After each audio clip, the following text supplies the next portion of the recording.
కింద పడతావు. అక్కడ ఎందుకు పోయినావురా? ఒక విజయం సాధించడానికి వేయండి, అదేంది అనేది వచ్చినాక చూపిస్తుంది. సాధించినావు ఇంతకు. ఓ తమ్ముడు నీ దండం పెడతా.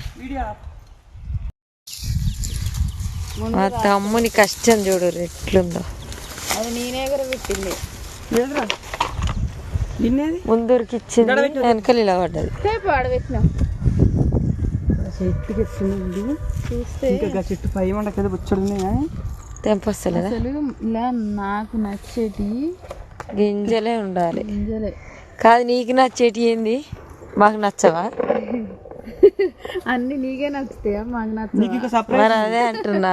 నీకు సర్ప్రైజ్ ఉంది. ఇంకా ఇంకిందా సర్ప్రైజ్ చేసిన, నేను తయారు చేసిన. అంత సీన్ లేదు నిజంగా. నిజం అంటుంటే ఈ గబ్బు గబ్బు నేను గింజలు తీసుకో లేతాయి.